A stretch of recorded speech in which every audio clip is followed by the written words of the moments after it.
welcome to Taboo Station. Today's topic is racism and ethnic nationalism, where we will be discussing social problems regarding race, multicultural families, and hear what people think on how the current society is addressing the matter. Let's dive into it. I think it's a very good thing and I like it. Yes and no.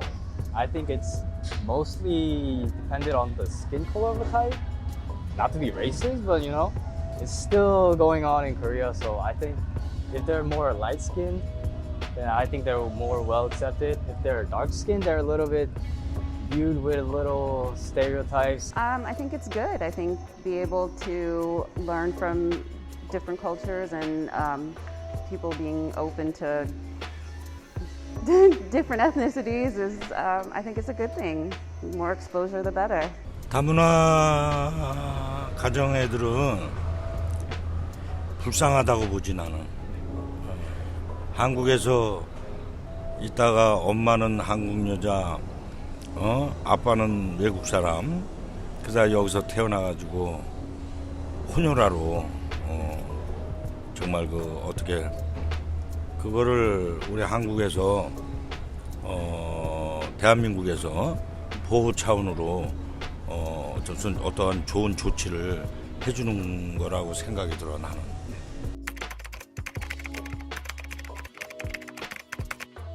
I think they are more well accepted compared to when I was living here in 2008, until 2008. Because back then it was more like 외국인 노동자들 type of stuff. But now there are more people who work in the teaching areas and embassy or 조금 더 society에서 more acceptable하게 받아들이는 분야에서 일을 하시는 분들이 많아진 것 같아서 그래서 조금 더 자유롭게 활동을 하시는 것 같아요. 예전보다 좋아지지 않았을까요? 저 어렸을 때만 해도 외국인들이 많이 보이지 않았던 것 같은데 요즘에는 그래도 저희 세대 같은 경우에는 외국인들 볼 기회가 많고 저희 세종대학교에서도 외국인 친구들이 많고 그러다 보니까 특별히 다르게 보거나 하는 거는 젊은 세대에서는 없을 것 같긴 한데 이제 나이 드신 분들은 그래도 크게 달라지지 않았을 수 있지 않을까. I think the more people travel and the more people see the world, the more accepting they are. You have people that have never left the States and so may not be as open to different cultures and different people. 저희야 그냥 사실 저 같은 경우에는 소통이 된다고 한다면 사실 인종은 크게 상관하고 있지 않고 많은 젊은 분들이 그렇게 생각할 거라고 생각을 해요. 소통만 된다면. 그래서 사실 별다른 생각을 갖고 있지는 않은데 그래도 한국 사회가 그래도 아직 다문화 가정에 대해서 완전하게 받아들이고 있다고 보기에는 아직은 좀 시간이 걸리는 것 같고 그래서 그런 면에서 봤을 때는 그분들이 더 적응을 잘 할 수 있게 정부에서 지원을 해주시면 좋지 않을까요? Now, if you've ever been on the internet, you've probably heard about racism. In this small world, doing anything remotely close to racist will be considered unforgivable, and any form of act resembling racism will be met with criticism, whether it is one gamer's battered cry of frustration or an innocent high school student's attempt at a parody video. So, what is racism? Racism comes in all kinds of shape and form, but it is known as an act or belief that a certain racial group is superior to the other racial groups. Targets of racism are generally the minorities, where the dominant racial group would claim the top status of the social hierarchy they created. Well, there are a lot of countries already with different ethnicities. There are a lot of other countries where one particular ethnicity will heavily outnumber the rest. What can be commonly seen in those countries is a social phenomenon called ethnic nationalism.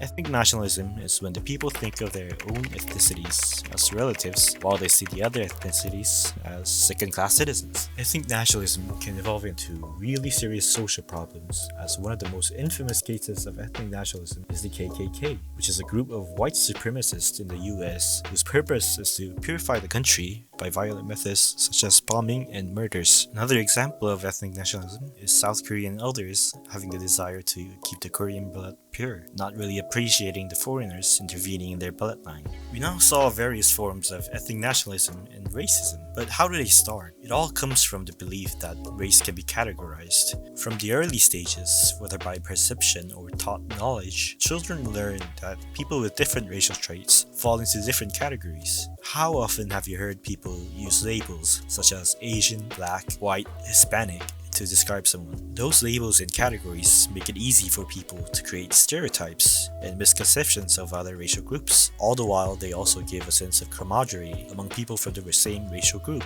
This naturally creates disconnection between two different racial groups, which would lead to hostility and then racism. I would say there are some cultural differences that is sometimes hard to communicate or even just figure out how to navigate.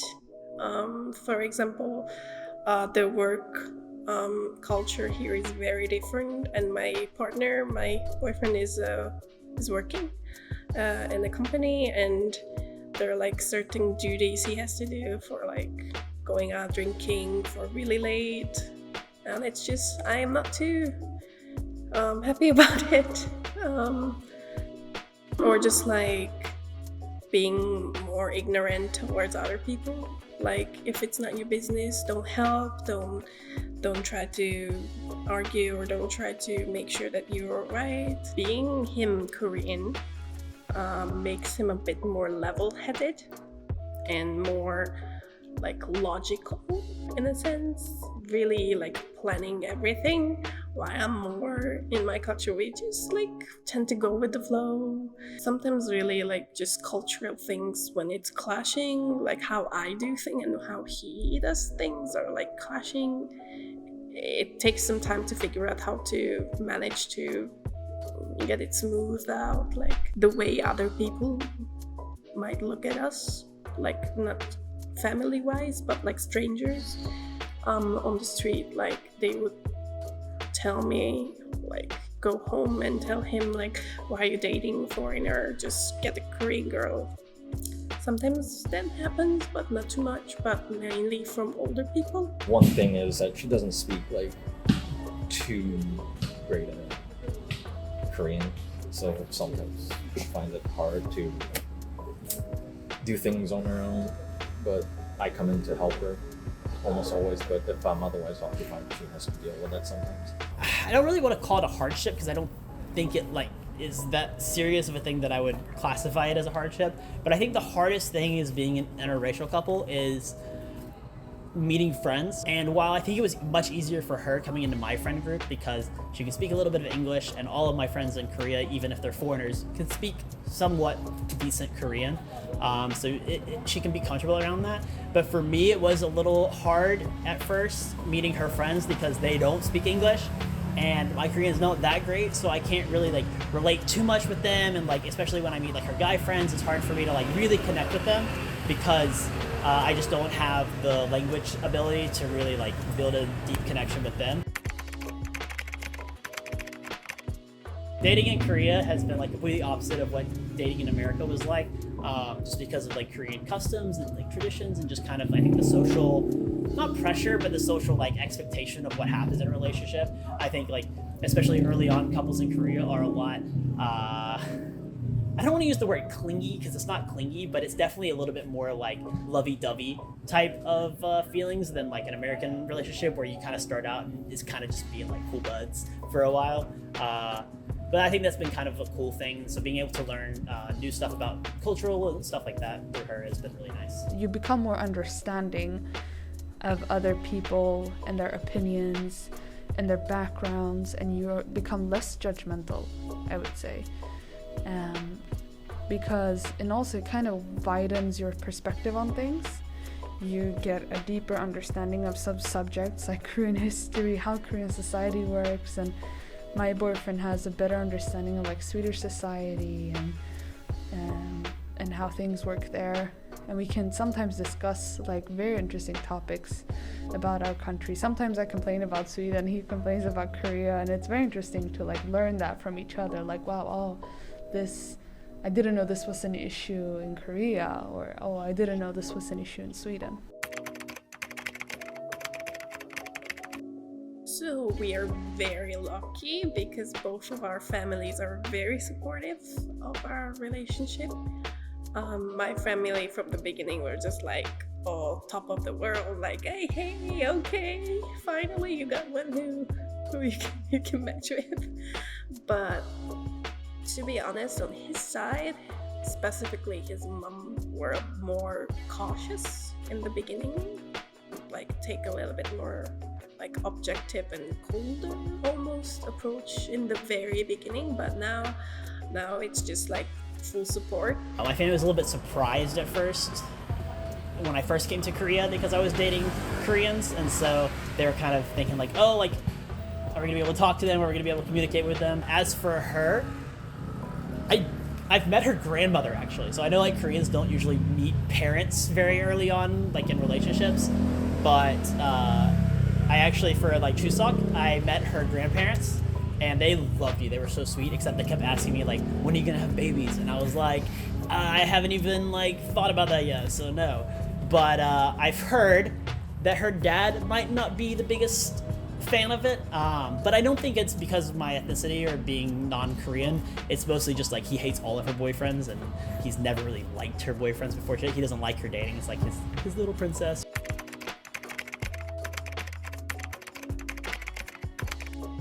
I understand why. I heard a lot of horror stories before. You can be hesitant, but don't single out things. And also, just let it happen. If you guys are getting along, just go with it. And you can also change minds.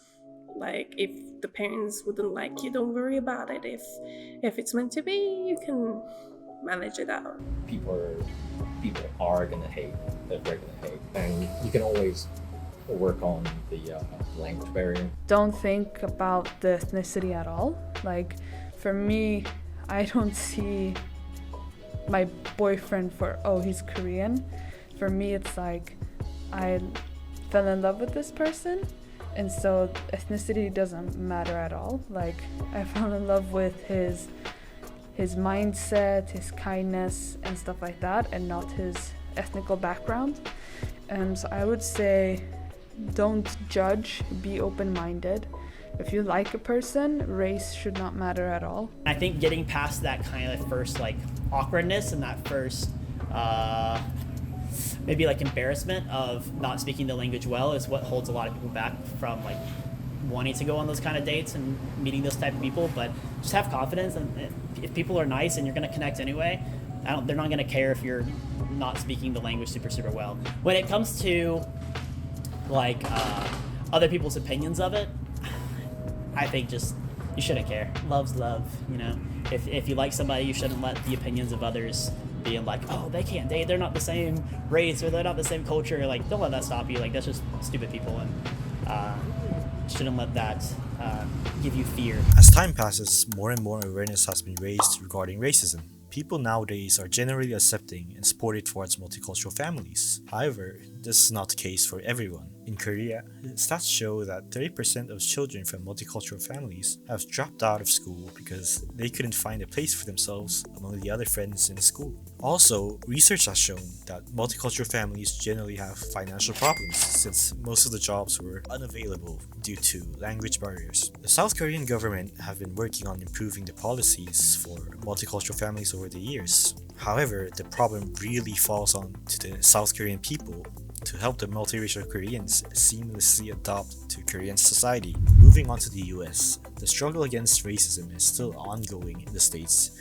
and discrimination of multiracial Americans are not unprecedented. A survey regarding multiracial Americans suggests that while the majority of multiracial Americans take pride in their mixed background, they have experienced being subjected to racial slurs or jokes, and multiracial adults were more prone to racial discrimination the more darker skin they have. Before we depart for another stop, I would like to ask you one last question. What do people from your country look like? Are they white or are they black? Are they Asian? And if so, what kind of Asian are they? No matter what your answer is, the key thing you should take away from this video is to be accepting and understanding. Nobody is used to sudden changes or irregularities. Some might be afraid of it, or sometimes even reluctant. But in this small world full of hardship and inconveniences, the color of one's skin or their appearances should be the last thing that you have a problem with. Thank you for watching, and we hope to see you again in the next episode. Take care.